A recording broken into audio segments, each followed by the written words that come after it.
আল্লাহুম্মা সাল্লি মারহাবা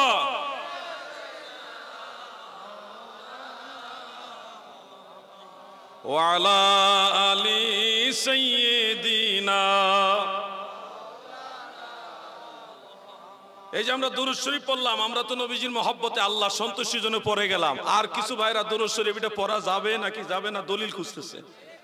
এই জন্য বললাম তুমি দলিল খুঁজতে খুঁজতে তোমার জিন্দেগি শেষ হবে, আর নবীর দুরূদ পড়তে পড়তে আমাদের জিন্দেগি শেষ হবে। কথা বুঝতেছেন না আপনারা? দুরূদ শরীফ পড়ার সময় উনি দলিল খুঁজে, কোন কিতাবে আছে, কোন হাদিসে আছে, কোন দলিল আছে। বোকা আমরা সুন্নিরা না যাই না পড়ি না, যাই না শুনেই পড়ি, দলিল পাইয়াই পড়ি। তোমরা দলিল খুঁজতে খুঁজতে তো জীবন শেষ করে দিলা। আমাদের জিগাইলে কিন্তু পাওয়া যাইতা। নাসাই শরীফের মধ্যে সুনানু নাসাই আলিয়া মাদ্রাসা আমাদের বাংলাদেশে কামিলে দাওরাই হাদিস ক্লাসে কওমি মাদ্রাসায় পড়ায়।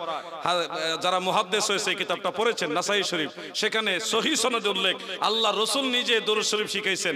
আল্লাহুম্মা সাল্লি আলা সাইয়্যিদিনা মাওলানা মুহাম্মদ ওয়া আলা আলি সাইয়্যিদিনা মুহাম্মদ, এইভাবে নবীজি দুরূদ শরীফ শিখাইছেন।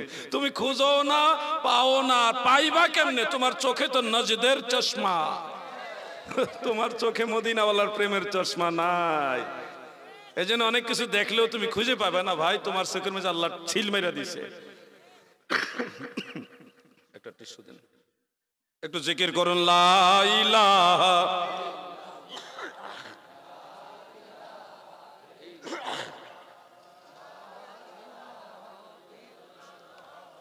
লা ইলাহা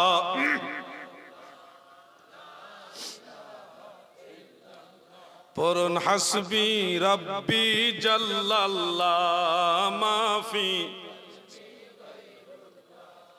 নূর মুহাম্মদ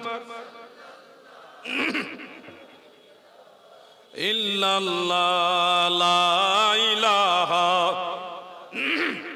লা ইলাহা লা ইলাহা ইল্লাল্লাহু মুহাম্মাদুর রাসূলুল্লাহ সাল্লাল্লাহু আলাইহি ওয়াসাল্লাম। দাদুরে তুমি খুঁজতেছো এক আলিফ টান দেওয়া যাবে নাকি দুই আলিফ টান হয়ে গেল, গুনাহ হইল কিনা, এই টেনশন করে করে তুমি দুরূদ শরীফ না পড়ে চিন্তা করতে করতে জিন্দেগি পার করলা। আর আমরা নবীর দুরূদ শরীফ পড়তেছি, হয়তো ভুল হয়, আস্তে আস্তে শুদ্ধ করে করে আবার পড়ি, ভুলটা শুদ্ধ করি পড়ি, কিন্তু পড়া বন্ধ করি না। তুমি এক আলিফ দুই আলিফ টান লইয়া মত গুনাহ লইয়া তোমার জিন্দেগি শেষ। আর সঠিক পয়রা ভুল আর সঠিক মিলাইয়া জিলে যে যদ্দুর পারছি নবীর দুরূদ পড়তে পড়তে আমাদের জিন্দেগি শেষ। এই জন্য বলি তুমি দলিল খুঁজতে খুঁজতে মরবা, আমরা নবী নবী নবী নবী করে মরব। সব জায়গায় মত গুনাহ খুঁজো না। কোরআন তেলাওয়াতের সময় ওয়ারাত্তিলিল কুরআন তারতিলা, তরতিল করা ওয়াজিব। কোরআন তেলাওয়াতের সময় তরতিল করা কি ওয়াজিব, কিন্তু হাদিসের ইবারতের সময় তরতিল করা ওয়াজিব না। আরবি ভাষায় একজন আরেকজনের সাথে কথা বলতে গিয়ে ওটা কিন্তু তরতিল করা ওয়াজিব না, ওটা মুস্তাহাব। যদি আপনি সব জায়গায় মত গুনাহ ধরেন তাহলে সারা আরবের কোনো মানুষ জান্নাতে যেতে পারবে না। কারণ আরবের মানুষেরা যে আরবি ভাষায় কথা বলে, কিছুদিন আগে জর্ডানে গেলাম, ফিলিস্তিন গিয়ে আসলাম, সিরিয়া গিয়ে আসলাম, ওনাদের সবার ভাষা আরবি। আল্লাহ পাক সৌদি আরবে নেওয়াইছে, আরো অনেক রাষ্ট্রে গিয়েছি, সেই রাষ্ট্রগুলিতে দেখলাম যারা আরবিতে কথা বলে, যার যার সিরিয়ার আরবির সাথে ইয়ামানের আরবি মিল নাই। ইয়ামানের আরবির সাথে সৌদির আরবের কিছুটা হলে বেশ কম আছে, সৌদির আরবের সাথে জর্ডানের আরবির কিছুটা হলে বেশ কম আছে, আবার জর্ডানের আরবির সাথে ফিলিস্তিনের আরবির কিছুটা বেশ কম। সবই কিন্তু আরবি, সবই আরবি ভাষা, কিন্তু দেখা গেছে এক দেশের ভাষার সাথে আরেক দেশের ভাষা কিছুটা বেশ কম আছে। আপনারাও বাঙালি, আমরা ওই পারেও আছি বাঙালি, এই পার বাংলা ওই পার বাংলা, দুই বাংলার ভাষা কিন্তু বেশ কম আছে, আছে না নাই? এটাও বাংলা ওটাও বাংলা, এটা যেমন বেশ কম আছে, আরবের আরবি ভাষাও বেশ কম আছে। এই জন্য বলছি তুমি দেখবা কোরআনের আরবি হাদিসের আরবি ইলমে তাসবিদের আলোকে ওই আরব দেশের মানুষের আরবি ভাষা হুবহু মিলে না, মত গুনাহ মিলে না, হ্যাঁ এক আলিফ টান দুই আলিফ টান মিলে না, একটু বেশ কম হয়। যদি সব জায়গায় আরবি উচ্চারণ বলতেই সব জায়গায় মত গুনাহ তাসবিদ ওয়াজিব করে দাও, তাহলে আরবের মানুষ আর আরবিতে বিশুদ্ধ ভাষায় তো সবাই জানে না, তারা আর কেউ জান্নাতে যেতে পারবে না। তাহলে তো আপনার ফতোয়ায় সব জাহান্নামে যাবে। দুরূদ শরীফ যে পড়তেছে হয়তো এক আলিফ টান বেশি হয়ে যাচ্ছে, দুই আলিফ টান বেশি হয়ে যাচ্ছে।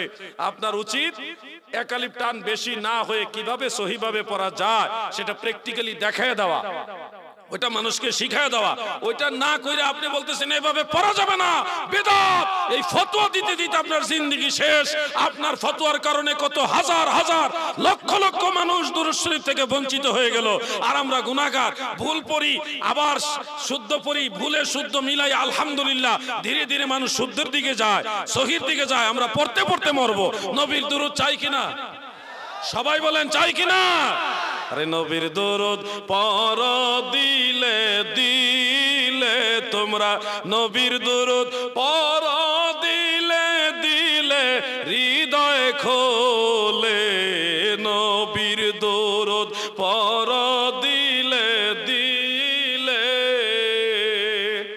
6 মাসেরই গর্ভ যখন মায়া মেনা দেখের স্বপন, আকাশের চাঁদ উঠে কপালে হৃদয় খোলে, তোমরা নবীর দুরূদ পড় দিলে দিলে, নবীর দুরূদ পড় দিলে দিলে হৃদয় খোলে, নবীর দুরূদ পড় দিলে দিলে।